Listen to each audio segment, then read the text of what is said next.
Film की शुरुआत में हमें लुइस नाम की एक लड़की को दिखाया जाता है जो एक बेटी को जन्म देती हैं, उसे पाल पोस कर बड़ा करती हैं, लेकिन कैंसर की वजह से उसकी बेटी की कम उम्र में ही मौत हो जाती है। इस सीन को इस तरह दिखाया गया है कि ऐसा लगे जैसे ये सब लुइस के बीते हुए जीवन का हिस्सा है, यानी कि ये सब लुइस के साथ पहले हो चुका है। लेकिन असल में अभी तक ऐसा कुछ भी नहीं हुआ है, क्योंकि लुइस अभी पूरी तरह से सिंगल है।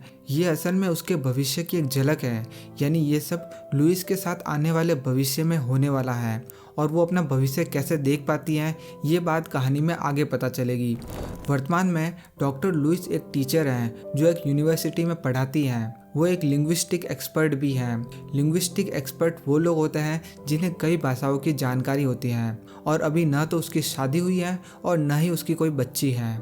उसकी यूएस आर्मी के साथ भी अच्छी जान पहचान है, क्योंकि उसने एक बार फारसी भाषा में लिखे शब्दों का मतलब समझाकर उनकी मदद की थी। एक दिन क्लास के दौरान उसे पता चलता है कि दुनिया में अलग अलग 12 जगहों पर 12 एलियंस के जहाज आकर रुक गए हैं, जिससे हर जगह अफरा तफरी मच जाती है। इसके बाद वो अपने घर जाती हैं, जहां वो अकेली रहती हैं। बिस्तर पर लेटकर न्यूज़ देखते देखते उसकी आंख लग जाती है। फिल्म में इस सीन को भी कुछ ऐसे दिखाया गया है मानो वो अपनी बेटी को खोने के दुख में है, जबकि सच्चाई ये है कि अभी तक ना तो उसकी शादी हुई है और ना ही उसने किसी बच्ची को जन्म दिया है। अब दुनिया में हालात बिगड़ने पर सरकार देशबंदी का ऐलान कर देती है और उसकी यूनिवर्सिटी भी बंद हो जाती है। इसलिए अगले दिन जब वो कॉलेज पहुंचती है तो वो खाली मिलता है और फिर लुइस वहीं पर बैठकर एलियन से जुड़ी खबरें सुनने लगती है। उसी समय अमेरिकन आर्मी के कर्नल वेबर लुइस के पास मदद मांगने आते हैं। उनके पास एलियन के आवाज़ की रिकॉर्डिंग होती है और वो चाहते हैं कि लुइस इसे समझकर बताए कि एलियंस उनसे क्या कहना चाहते हैं। लुइस कहती है कि ये आवाज़ें उसके लिए बिल्कुल नई है, इसलिए इसे तभी समझा जा सकता है जब उसे उस साइट पर ले जाया जाए जहां इंसान एलियन से बातचीत करने की कोशिश कर रहे हैं। शुरू में कर्नल उसे वहां ले जाने से मना कर देते हैं, लेकिन अगली रात वो हेलीकॉप्टर से उसे उस जगह पर ले जाते हैं। हेलीकॉप्टर में लुइस की मुलाकात इयॉन डॉनेली से होती है, जो पार्टिकल फिजिसिस्ट है, और उसे इसलिए वहाँ पर बुलाया गया है ताकि वो ये समझ सके कि एलियंस के पृथ्वी पर आने के पीछे का क्या कारण हो सकता है। दोनों एलियन के विशाल जहाज के पास पहुंचते हैं और नीचे बने दरवाजे से अंदर जाते हैं, जहां ग्रेविटी पृथ्वी की ग्रेविटी की उल्टी दिशा में काम करती है। मतलब आप ऊपर की तरफ चल सकते हैं। इससे साफ समझ आता है कि एलियंस की तकनीक हमसे काफ़ी आगे है। अंदर जाने वाले सभी लोग रेडिएशन सूट पहनते हैं। जब लुइस पहली बार अंदर जाकर 7 पैरों वाले एलियंस को देखती हैं तो वो हैरान रह जाती है और बाद में उन्हें 7 पैरों की वजह से हेप्टापॉड्स कहने लगती हैं। जब वो दूसरी बार एलियन से कम्युनिकेट करने के लिए जाती हैं तो वो अपने साथ एक वाइट बोर्ड भी ले जाती हैं ताकि लिखकर बात करने की कोशिश कर सके। वो सबसे पहले बोर्ड पर ह्यूमन लिखती हैं ताकि उसे पता चले कि हम इंसान हैं। हेप्टापॉड को समझ आ जाता है कि ये लिखकर बात करने का एक तरीका है, इसलिए वे जवाब में एक गोल आकृति का निशान बनाते हैं। इससे पता चलता है कि उनकी अपनी एक लिखित भाषा है, लेकिन वो हमारी सभी भाषाओं से बिल्कुल अलग है। हमारी भाषा सीधी लाइन में चलती है, जबकि उनकी भाषा पूरी तरह सर्कुलर होती है और उनके आखिरी पॉइंट्स आपस में जुड़े हुए नहीं होते। अगली बार जब लुइस एलियन से मिलने जाती है तो वो अपना रेडिएशन सूट उतार देती है। वो बोर्ड पर लुइस लिखकर अपनी तरफ इशारा करती है, मतलब कि ये उसका नाम है। इयॉन भी अपना सूट उतारता है और लुइस बोर्ड पर इयॉन लिखती है। फिर इयॉन अपनी ओर इशारा करके एलियंस को बताता है कि उसका नाम इयॉन है।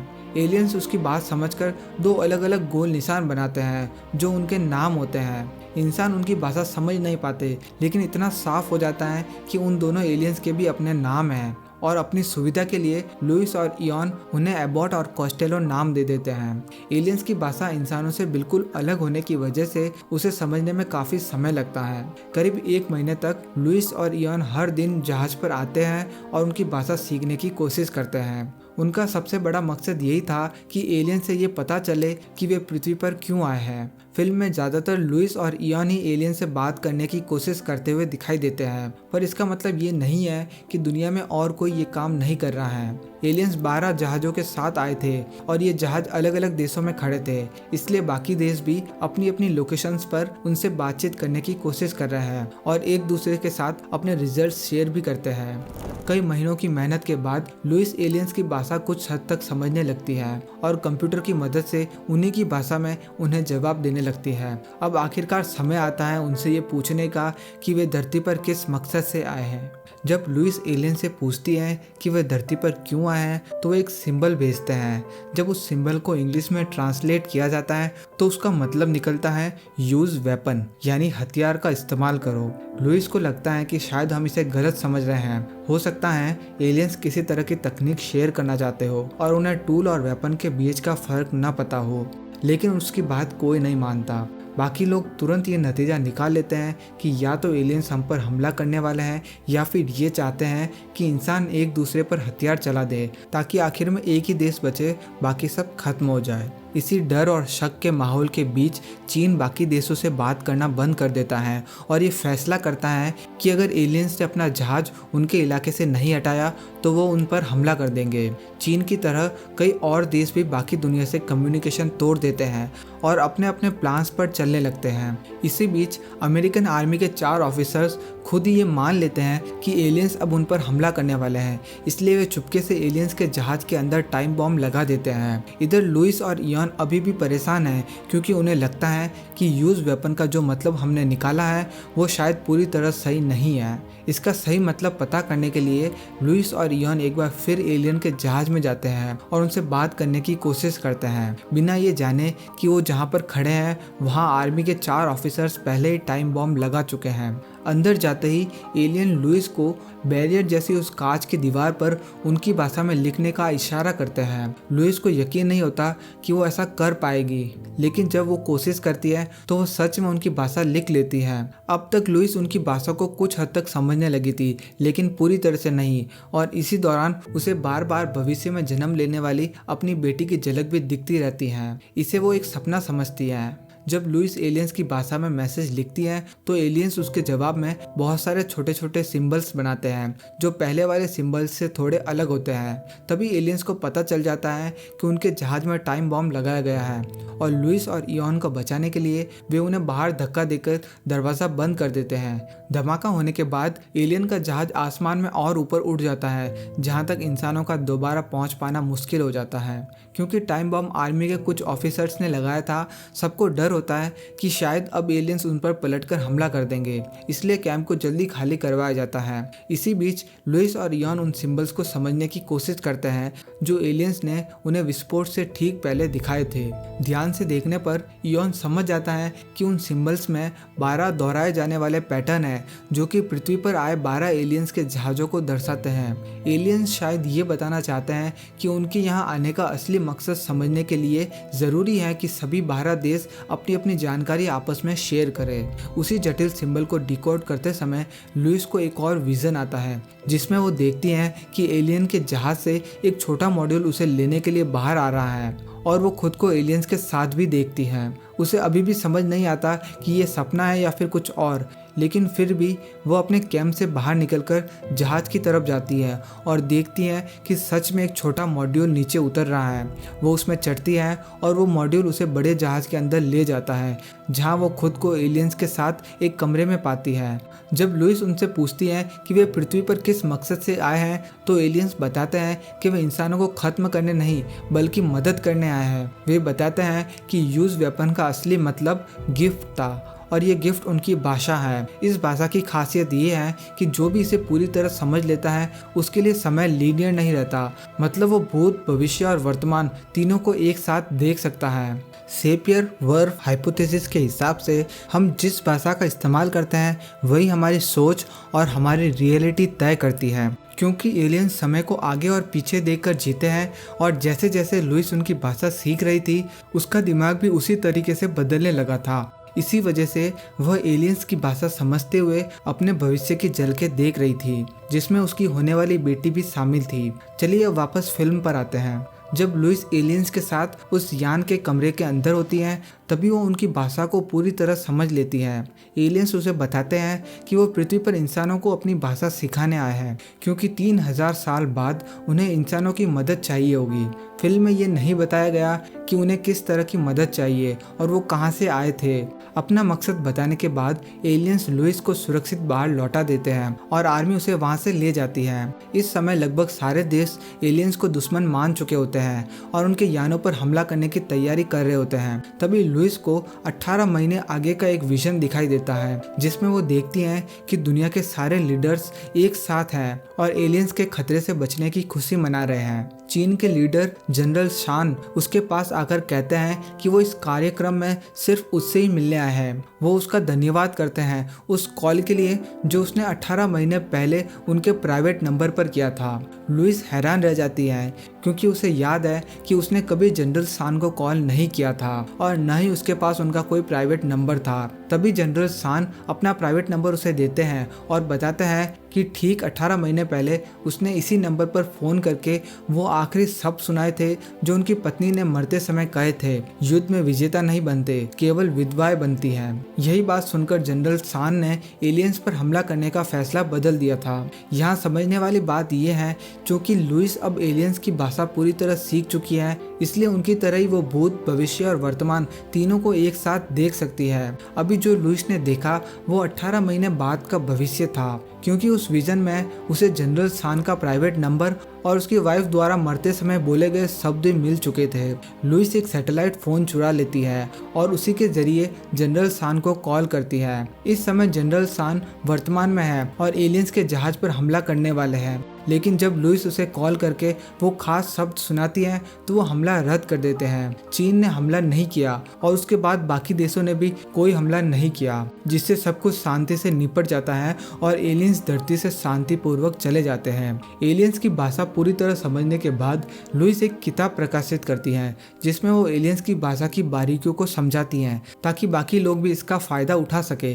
जैसा कि मैंने पहले ही बताया, इस भाषा को जो भी पूरी तरह समझ लेगा वो भूत, भविष्य और वर्तमान को एक साथ देख सकता है। फिल्म के अंत में दिखाया जाता है कि लुइस अपने विजन के जरिए देखती है कि भविष्य में उसकी इयॉन से शादी होगी और उसके बाद वो एक बच्ची को जन्म देगी। वो बच्ची बड़ी होकर गंभीर कैंसर की शिकार होगी और कम उम्र में ही मर जाएगी। इस भविष्य को जानने के बावजूद वह इयॉन से शादी करने का फैसला करती है और उसी जिंदगी की राह पर आगे बढ़ती है। आशा है कि अब आप इस फिल्म की कहानी को अच्छी तरह समझ चुके होंगे, लेकिन अक्सर इस फिल्म को देखने वालों के मन में कुछ सवाल आते हैं। चलिए अब उन कॉमन सवालों को भी समझते हैं। पहला सवाल ये है कि एलियंस पृथ्वी पर कहाँ से आए और क्यों। फिल्म में इसका कहीं भी जवाब नहीं दिया गया। एलियंस बस अपनी भाषा हमसे शेयर करने आए थे क्योंकि उन्हें 3000 साल बाद हमारी मदद की ज़रूरत पड़ेगी।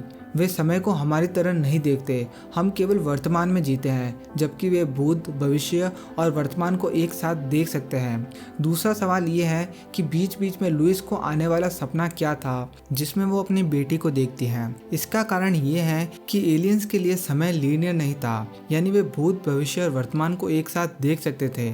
हमारी भाषा वैसी ही होती है जैसा हम दुनिया को देखते हैं, यानी हमारे लिए समय लीनियर होता है और इसीलिए हमारी भाषा भी लीनियर है, यानी left to right, right to left, ऊपर से नीचे या नीचे से ऊपर। क्योंकि एलियंस के लिए समय लीनियर नहीं था, उनकी भाषा भी लीनियर नहीं थी। उनके सर्किल जैसे सिंबल में एंड पॉइंट्स कभी नहीं मिलते और एक ही सिंबल में बड़ी बड़ी बातें कही जा सकती थी। जब लुइस उनकी भाषा समझने लगी तो उसका दिमाग भी उसी तरह रिवर्स होने लगा और उसने दुनिया को उसी तरह देखना शुरू किया जैसे एलियंस देखते हैं। इसलिए उसे अपना भविष्य दिखाई देने लगा।